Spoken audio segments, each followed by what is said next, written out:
So for today's video ay mag-a-assemble tayo ng ating power sprayer. So ito muna yung uunahin natin ikabit yung ating power sprayer gun sa ating hose. Ikakabit muna natin siya bago natin ikabit dun sa may machine.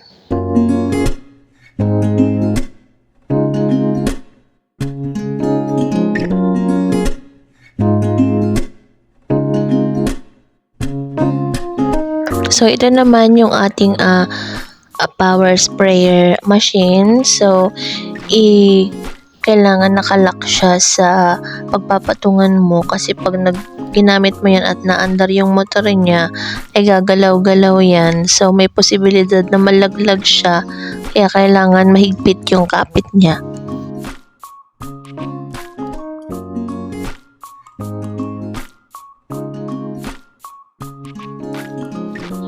So, ngayon, ikakabit naman natin ang ating mga extended hose, ayan, para makapagkarga ng tubig. So, itong mga hose na ito ang magsa-circulate ng tubig mula sa drum papunta sa ating power sprayer gun para makapagpalabas tayo ng malakas na tubig.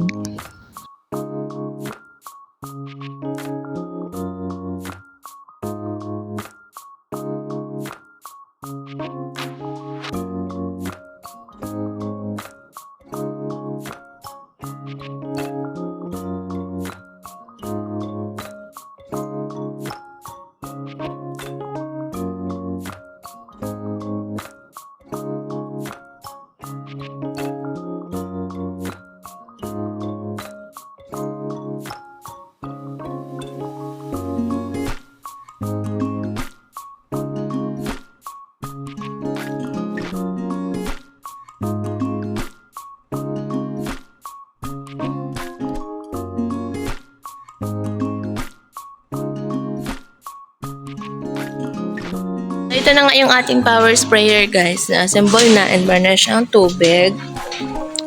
So, meron siyang pulley. Ito, yung mag-iikot sa kanya para makapag-pump siya ng hose. So, dapat medyo masikip to kasi pag maluwag, mahina yung buga niya. So, dapat medyo masikip siya. So, pwede nyo din namang luwagan at sikipan gamit ito. Iikutin nyo lang yan. Yan ang maghahatak or magtutulak pabalik itong naikot na to. Ayan. Ayan, iikutin mo lang yan. Ayan, mag-a-adjust na yan siya. And ito naman yung kanyang plug. At saka, ito naman yung kanyang lagayan ng oil. Ayan, so may level yan, guys. Ayan yung level ng oil niya. Ayan, dapat hanggang dyan lang sa level yung oil. And ito naman ang lagayan ng aside. So, meron yan dyan sa loob, guys. Nilalagyan niya siya ng aside kasi yan yung nag-work para mag-pump itong may pump kasi yan dyan sa baba. So, kikita mo din yan sa taas. So, kailangan yan may aside yun. Yan, dito nilalagyan ng aside para makapag-pump siya ng ayos. So, ito naman yung hose na magkukuha ng tubig dito sa drum natin. So, yung hose na yan ay may strainer yan sa ilalim para hindi sumama yung mga dumi. Ayan. So, ito yung kanyang suction hose, yung maghihigop ng tubig dito sa ating drum. And meron siyang return hose. So, ito yung return hose na pag nagpump siya ng tubig, yung sobrang tubig ay pupunta dito sa hose na to at babalik dito sa ating drum.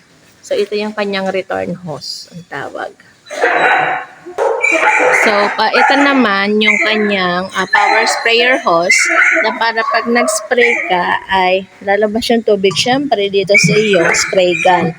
So, meron siyang on at saka off. Ayan, ino-on at ino-off yan, guys. Kung gusto mo ilipat sa kabila, pwede mo i-close yan or i-open.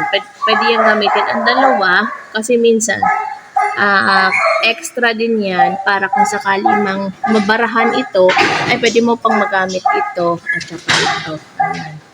So, So, pwede din to guys, pwede din to. So, ito yung metro ng tubig.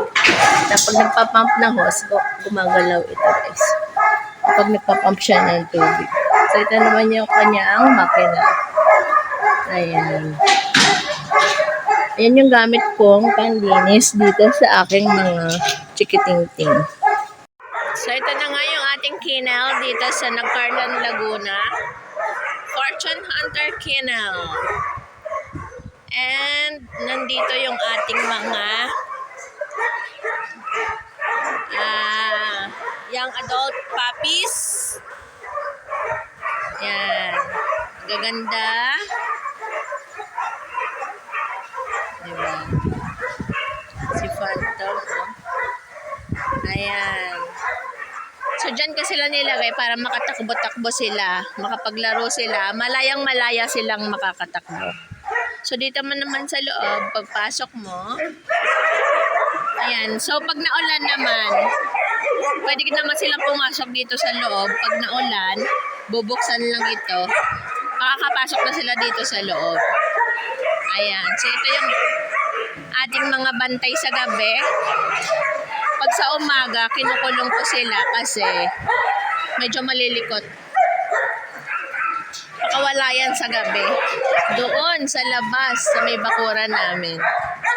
Ayan. So, meron silang mga electric fan dito. So far, hindi naman kailangan ng electric fan kasi malamig ang lugar. Ayan. So, nandun yung ating power sprayer. So, pagpasok mo naman dito naman yung mga iniingat-ingatan nating maliliit kasi medyo galit yung ating mga Belgian sa mga beagle. So, nandito yung ating mga beagle. May electric fan din, ilaw. Pwede silang makagala dito. Once in a while, pinakawalan ko yun dito kasi pwede naman sila makapaglaro dito. Hindi sila pwedeng sumama sa mga Belgian sa labas. At medyo maliliit. So, nandito yung ating mga tutang maliliit. Ating mga beagle. Ayan. Ayan ang ating mga beagle. Ayan. Ayan. So, malapad din ditong space na to. Pag gusto nila maglaro, pwede sila maglaro dito. At saka, may sarili siyang pinto. Para hindi sila makalabas dito at madisgrasya. Okay lang kasi pakawalan sila nakasama ang Belgian pag may bantay. Kasi minsan, sa sobrang likot ng mga Belgian, may time na malikot sila, pero pag nadali, nagagalit. Ayan yung ating mga available for rehoming na mga young adult puppies. Ayan, diba? So, malaya sila nakakatakbo dyan. Meron din silang silungan doon. Para mas prefer nila dito kasi malamig yung semento. So, pag naulan, pwede naman silang pumasok doon. Ayan.